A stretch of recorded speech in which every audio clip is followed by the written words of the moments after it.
Welcome back to a Wednesday edition of Running Point on ysnlive.com. Ron Potesta with you, and joining me on the YSN hotline, as far as I'm concerned, he's the hardest working man in Columbus with the Ohio High School Athletic Association, and every time we need some questions answered, we go to this guy.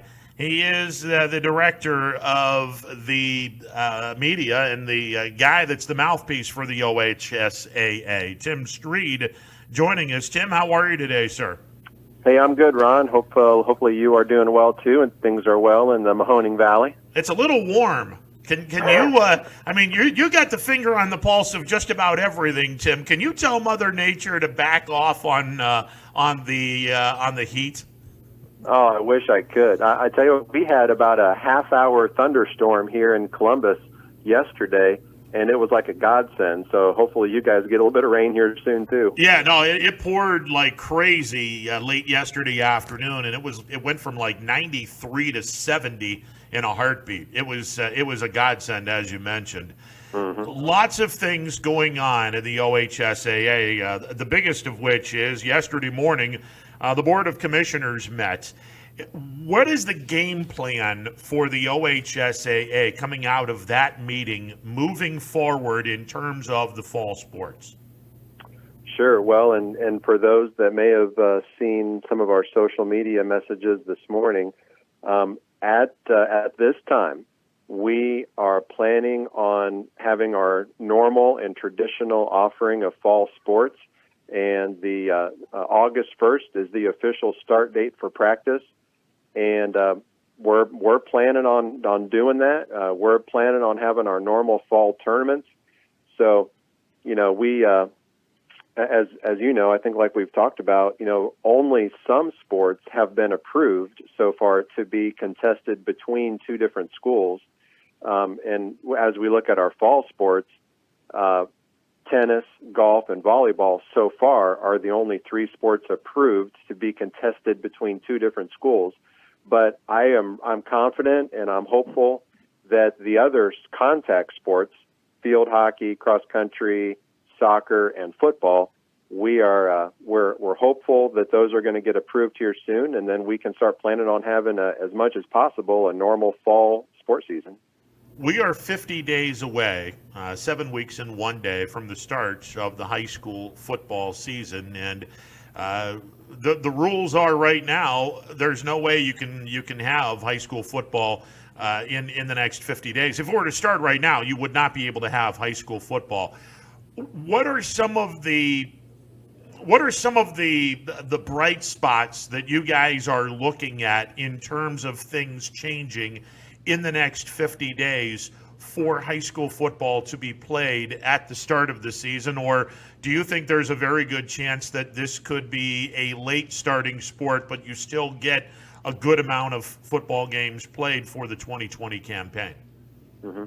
Well, of course, there's always a chance that there could be a late start. I mean, basically any scenario is on the table right now, and I guess the first thing I'll say, I do have some good news to share, but the first thing I'll say, though, is that Governor DeWine is the one who will decide and announce when high school football is permitted. So a lot of people think the OHSAA will make that decision, and it's not the OHSAA. If it was up to us, we would be having a normal fall season of all of our sports. But, Governor DeWine is the one with the medical experts. He is the one connected with the Ohio Department of Health, and he and his team will be the voice that decides and announces when contact sports are permitted. Now, the ray of good news came out yesterday, and that is, in fact, if anyone was watching the normal 2 o'clock press conference, Lieutenant Governor Husted was the one that made this announcement.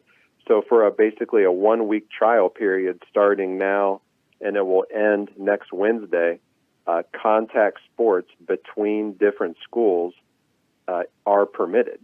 And basically, there's a whole long list of safety precautions that have to be followed, including testing, including all the normal sanitation precautions that you have to take.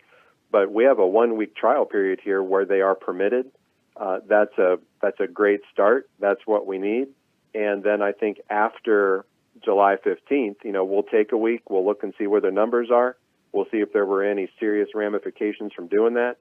And if we have a successful 1-week trial period here, I think that is great news for moving forward with having contact sports between schools come August. Tim, I want to clarify what you just said, because there were some kind of wondering about the language of this. You had made mention that the schools are allowed to have contact. Now, is that within the one school where players from that one school can split up and have some contact drills, or are we talking about a team, we'll go Boardman, can call up Warren Harding and say, hey guys, come on down to our field and let's have a contact scrimmage here? Well, if we're talking football specifically, right now in the summer, it wouldn't be a padded football scrimmage. Right now in the summer, what you'd probably see is contact drills, and mainly what happens in the summer in football is 7-on-7, where it's skill training and competition with everyone except the 5 offensive linemen. So, or there'd be 4 offensive linemen. You still have the center involved. But that's what we're looking at now. So, but in the other contact sports in the fall, which is right now cross country is still considered a contact sport because of the pack running. But field hockey and soccer, what you could have now is Boardman will call up Poland Seminary and say, hey, will you guys come to our place on Friday night for a soccer scrimmage? That is what is permitted here in this trial period for a week. So the football wouldn't be in pads, but it would be drills and 7-on-7. The other fall sports and basketball. I mean, basketball is a big one. Like right now, this time of year is huge for basketball camps and shootouts and, a day of where you play 4 or 5 games. Right now, that has not been permitted. But with this 7-day trial period here, I think what you'll see, and in fact, I know that yesterday after Husted made that announcement, I'm sure that phones and email accounts were blowing up with people quickly scheduling 2 or 3 day long, basically summer camp shootouts where, Boardman is going to go to school, or Fitch is going to go somewhere, and their girls basketball team is going to play 2 or 3 games on Saturday. I think that's what you're going to see. Tim Stried from the OHSAA joining us on the YSN hotline. Tim, we had a report a few days ago that the OHSAA and the governor's office hadn't been in contact with each other in about 3 weeks, and that you guys didn't have a seat at the table in terms of the decision making with Governor DeWine and Lieutenant Governor Husted. Is there validity to that, Tim? Yeah, there's some validity to that. I can explain that because you're right. Some things get lost in translation. So back in late April, Governor DeWine and Lieutenant Governor Husted put together various different committees on the restart of Ohio. Basically, you had committees on the restart of metro parks and restaurants, and one of them was youth sports. And at that time, the OHSAA did not have a seat at the table on that committee. Jerry Snodgrass was pretty adamant about that. And so then for a while, Jerry talked regularly with Lieutenant Governor Husted, and they did have a good relationship. They did talk a lot. And then eventually Jerry was on that committee. It would not be truthful to say that the OHSAA has not had contact with the governor's office in the last 3 weeks. There's been a lot of communication. In fact, both Tuesday and today, interim executive director Bob Goldring has been in communication with Lieutenant Governor Husted. So, no, the communication lines are open. They were not at first, but they have been here in the last couple months. Jerry Snodgrass replaced a couple of days ago. Bob Goldring, as you mentioned, is the new interim director for the OHSAA. Can you take us through the process of Jerry Snodgrass being replaced by Bob Goldring? Because it came for us that's not in the know, it came way, way out of left field. But you and I were talking off the air, and if you think about it, it really didn't come out of left field. Can you lead us through the process of that happening, Tim? Sure, I can share a little bit. I cannot share a whole lot of detail at this time, but the thing I've tried to reassure people is that it was not a knee-jerk reaction by the board. And when you think about it, honestly, the last thing the board wanted to do at this time in a pandemic, trying to restart school sports, working with the governor, the last thing you want to do is make a change at the top. So they really stressed about it. I know they did not want to do it, but it was not a knee-jerk reaction. It was not a situation where there was one incident that caused that. Sometimes you do see that, but that was not the case here. So it had been a process. It was a lengthy situation. And, the board on Monday, it became the day. I didn't know it was going to be Monday either, but that became the day where the decision was made. And, it was really tough.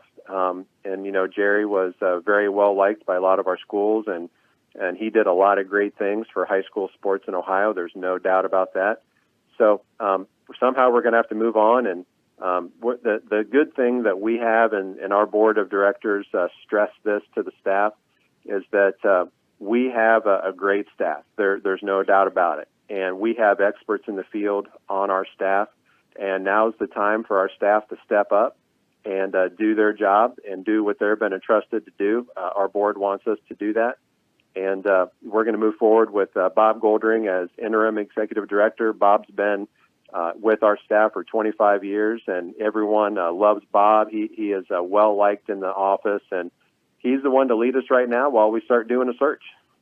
Tim, was there a misstep involved between Jerry Snodgrass and Lieutenant Governor Houston or Governor DeWine leading to this decision, or was it something else? And I know you can only comment on so many things, but I'll shoot my shot here. Was there a misstep involved between Jerry Snodgrass and either Lieutenant Governor Houston or Governor DeWine?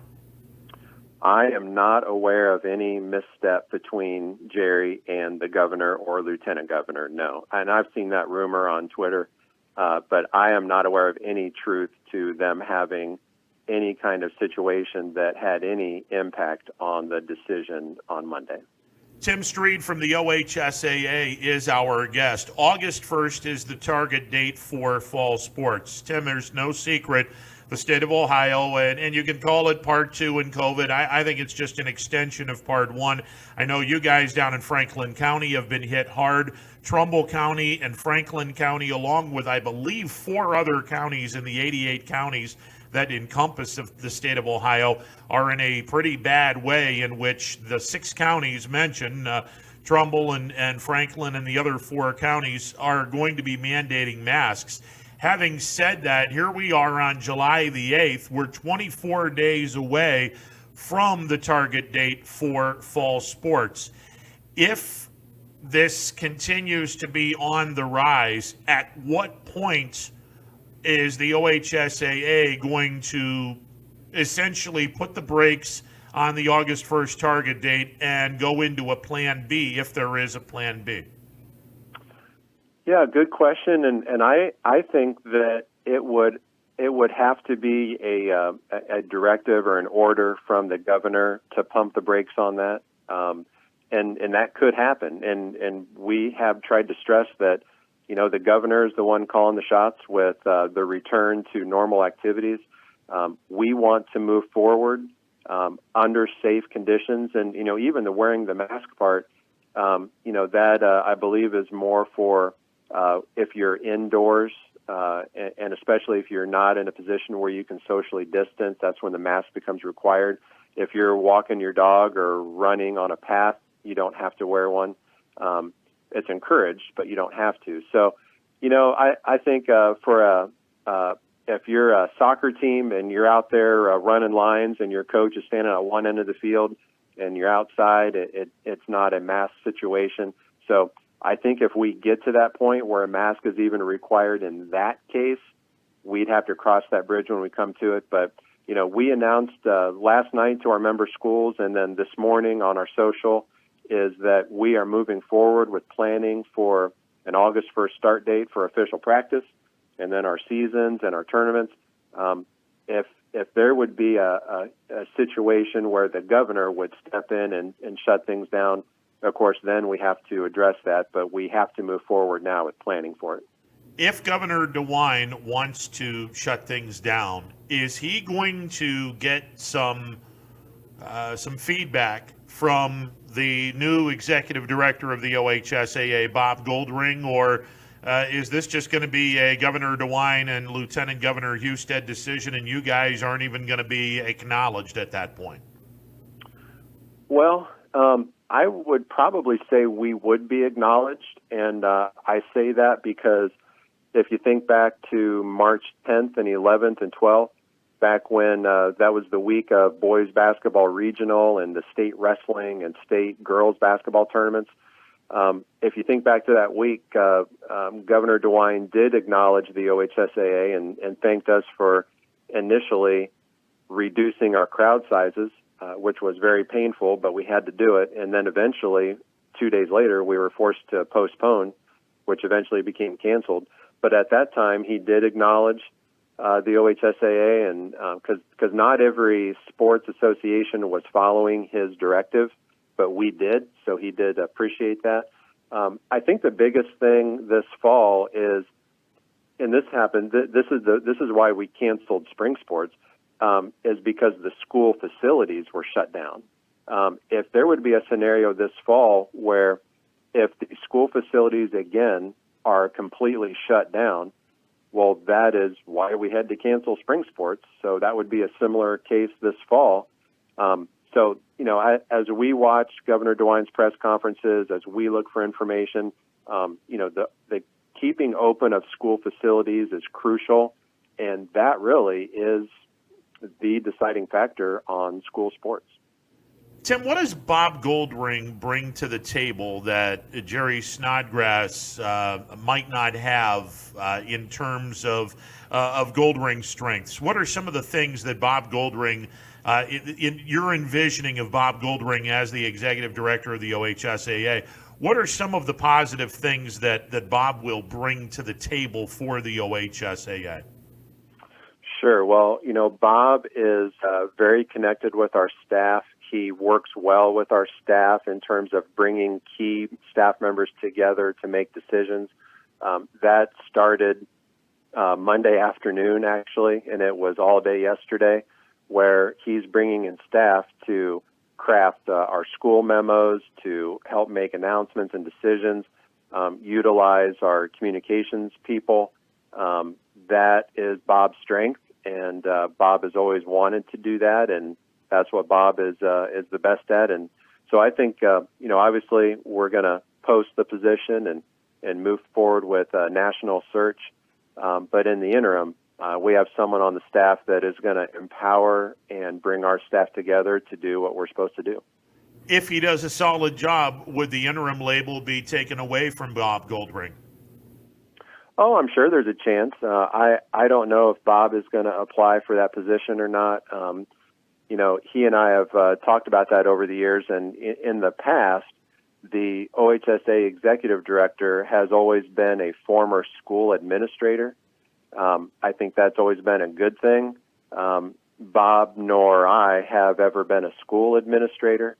So, I think he would certainly think about that. But in the past, anyway, the executive director, which is hired by the board has usually looked for a school administrator to be in that position. Tim, before we let you go, one final question, and it's continues to be the rumor mill, and you and I both hate rumors. That's why we love addressing stuff to make sure that we deal in facts and not rumors. Are you prepared, and is the OHSAA prepared to say unequivocally that we will not have spring sports move to the fall and fall sports move to the spring?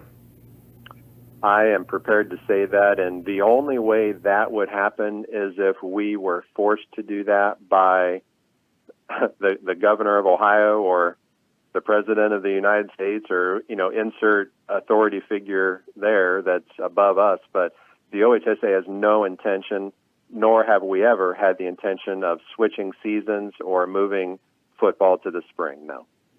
Are you going to apply for the executive director of the OHSAA, Tim? If I do, Ron, I got to have your vote. But listen, you got my vote, kid. Listen, what you do.